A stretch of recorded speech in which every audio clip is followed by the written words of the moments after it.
दोस्तों आज का वीडियो काफ़ी इंपॉर्टेंट होने वाला है जो इंटरव्यू के हिसाब से है। दोस्तों हमारे जो भी इलेक्ट्रिकल इंजीनियर होते हैं या सुपरवाइजर जो होते हैं, जूनियर इंजीनियर होते हैं, इनसे दोस्तों इंटरव्यू में कुछ अलग ही तरीके के क्वेश्चन करे जाते हैं। तो दोस्तों आपको भी ये नॉलेज होना चाहिए। ये सभी का एक बेसिक नॉलेज है। जो आपने मोटर की नेम प्लेट देखी है, उस नेम प्लेट पर दोस्तों एक वर्ड लिखा होता है, उसका मतलब क्या है। तो दोस्तों मोटर की नेम प्लेट पर एक जो वर्ड लिखा होता है वो होता है एक INSCL। अब दोस्तों इसके सामने क्या लिखा रहता है, तो ये ऐसे लिखा होता है, जैसे मैं आपको बताऊँ INSCL और साथ में लिखा होगा या तो B लिखा होगा, कहीं पे F लिखा होगा, इसके अलावा कहीं पे C लिखा होगा। तो इस तरीके के होते हैं। तो इसका आखिर मतलब क्या है, तो हमको ये आना चाहिए। इसके अलावा दोस्तों आपने एक और चीज़ देखी होगी, AMB भी लिखा होता है। तो उसका मतलब क्या है, तो दोस्तों ये और ये चीज़, ये दोनों आपकी क्लियर हो जाएगी इसी वीडियो के अंदर। और दोस्तों मोटर के ऊपर IP55 क्या होता है और मोटर के ऊपर S1 S2 इसका मतलब क्या है, इनके ऊपर तो दोस्तों मैंने पहले ही वीडियो बना रखा है। अगर आपने वह वीडियो नहीं देखा तो इस वीडियो के एंड स्क्रीन में मैं सजेशन में डाल दूंगा, आप वहाँ से वह वीडियो देख सकते हो। तो दोस्तों बात कर लेते हैं INSCL या फिर AMB, इसका अर्थ क्या है और ये जो इसके आगे BC ये लिखा होता है, इसका मतलब क्या है। अब दोस्तों आपने एक चीज़ देखी होगी, जो AMB होता है इसके सामने लिखा होता है 50 डिग्री सेल्सियस। तो इसका मतलब क्या है, पहले ये समझ लीजिए। तो दोस्तों जो AMB होता है ना, इस AMB की अगर आप फुल फॉर्म देखोगे तो इसका मतलब होता है एम्बाइंड टेम्परेचर। एम्बाइंड टेम्परेचर, अब हिंदी में बात करें तो हिंदी में दोस्तों इसका मतलब ये होता है कि आसपास का टेम्परेचर। जैसे हमारी कोई भी मोटर है, इसके कहने का मतलब ये AMB का, तो इस AMB के सामने जैसे 50 डिग्री सेल्सियस लिखा है तो इसका मतलब है आसपास का टेम्परेचर 50 डिग्री सेल्सियस। मतलब जो हम मोटर रन करा रहे हैं, कहीं पे भी हम एक रूम के अंदर मोटर रन करा रहे हैं, तो इस रूम के आसपास यानी इस मोटर के आसपास का जो टेम्परेचर है ये 50 डिग्री सेल्सियस के ऊपर नहीं जाना चाहिए, इससे कम ही होना चाहिए। ठीक है, 50 डिग्री सेल्सियस से कम होना चाहिए। अगर इससे कम रहेगा तो हमारी मोटर की जो लाइफ है वो अच्छी रहेगी। अब दोस्तों एक और चीज़ है इंसुलेशन क्लास, ये होता है जो INS मतलब होता है इंसुलेशन क्लास। इसके अलावा ये कहीं कहीं पे ऐसे भी लिखा होता है, इंसुलेशन पूरा ही लिखा होता है इंसुलेशन क्लास, या फिर कहीं कहीं पे लिखा होता है INSLCLS।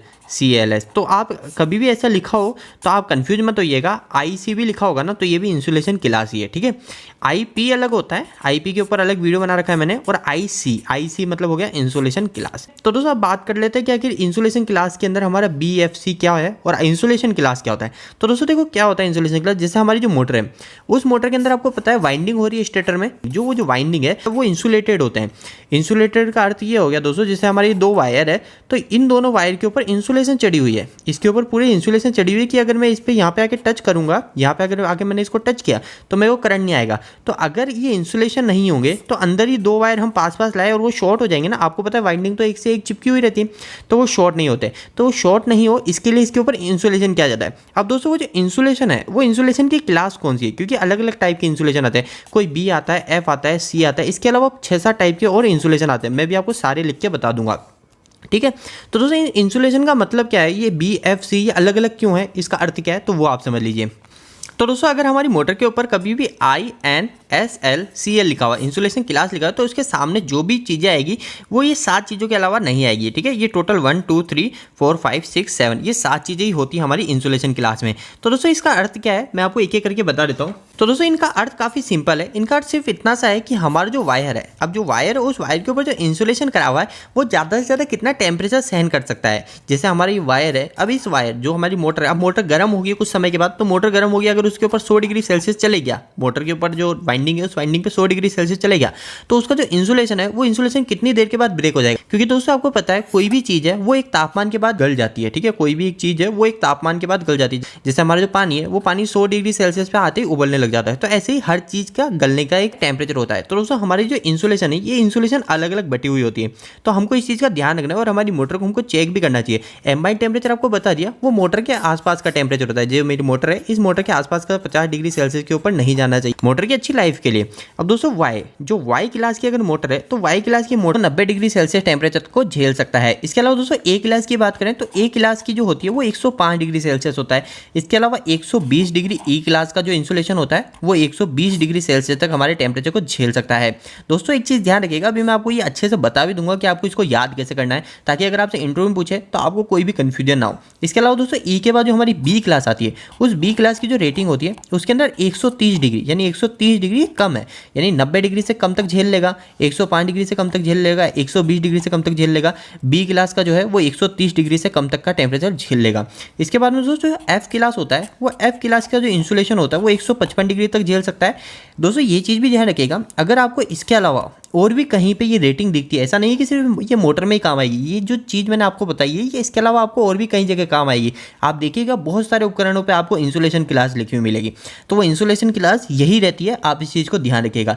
इसके बाद में दोस्तों एच क्लास होता है वो 180 डिग्री तक को टेम्परेचर को झेल सकता है, 180 डिग्री के नीचे। और जो सी क्लास हुई वो 180 डिग्री के ऊपर तक का टेम्परेचर झेल सकता है। अब दोस्तों इसको याद कैसे करना है, तो याद करने की एक शॉर्टकट ट्रिक होती है, वो मैं आपको बता देता हूँ। तो दोस्तों एक शॉर्टकट ट्रिक है, वो मैंने यहाँ लिखी है, वो मैं अभी आपको समझाऊंगा। इसके अलावा दोस्तों आपको टेम्परेचर के लिए सिर्फ 3 वर्ड याद रखना है, एक तो 15 याद रखना है, एक 10 याद रखना है और एक 25 याद रखना है, ठीक है। तो दोस्तों कैसे होगा, जैसे यानी जो हमारा वाई है, सबसे स्टार्टिंग में जो वाई है उसके अंदर अगर आप 15 ऐड कर दोगे तो हमारा 105 आ जाएगा, ठीक है। 105 के अंदर अगर आप 15 ऐड कर दोगे तो 120 आ जाएगा, ठीक है। अब 120 के अंदर अगर आप 10 ऐड करोगे तो हमारा 130 आ जाएगा। 130 के अंदर वापस से 25 ऐड करोगे, वापस से 25 ऐड करोगे, तो ऐसे लाइन वाइज चल जाएगा। और फिर बाद में लास्ट वाला जो है वो 180 डिग्री सेल्सियस के ऊपर है। इसके अलावा दोस्तों अब आपको ये इंसुलेशन क्लास के जो नंबर है ये आपको कैसे याद रखना है, तो इसके लिए दोस्तों एक शॉर्टकट ट्रिक है। अगर आपको इजीली याद हो रहा है तो आप ऐसे भी याद रख सकते हैं, वरना शॉर्टकट ट्रिक मैं आपको बता देता हूँ। आपको ये सेंटेंस याद करना है, young and energetic boy follow her command, यानी यंग यानी जवान और एनर्जी भरा हुआ लड़का उसके कमांड की फॉलो करता रहता है। यंग एंड एनर्जेटिक, वाई से मतलब यंग, ए आ गया, ई मतलब एनर्जेटिक का मतलब ई, बी का मतलब बॉय, एफ का मतलब फॉलो, एच का मतलब हर और सी का मतलब हो गया कमांड। दोस्तों अगर आप ऐसे ही और भी इंफॉर्मेटिव नॉलेज को लेना चाहते हैं तो आप हमारी वेबसाइट को विजिट कर सकते हैं, जिसका नाम है www.engineeringdost.com। दोस्तों आपको हमारी इस वेबसाइट पर मैकेनिकल, इलेक्ट्रिकल, इंजीनियरिंग से जुड़ी काफ़ी अच्छे आर्टिकल मिलेंगे। आप वहाँ पे जाके अच्छा खासा नॉलेज गेन कर सकते हो। दोस्तों ये सारे सिंपल लैंग्वेज में, आसान भाषा में होंगे और सारे हिंदी में होंगे।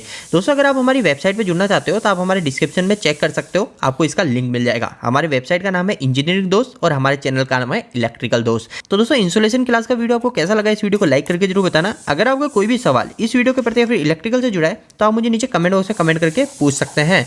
इलेक्ट्रिकल की वीडियोस अगर आप हिंदी में देखना पसंद करते हैं आज ही हमारे चैनल को सब्सक्राइब कर लीजिए। आज के लिए इतना ही, धन्यवाद।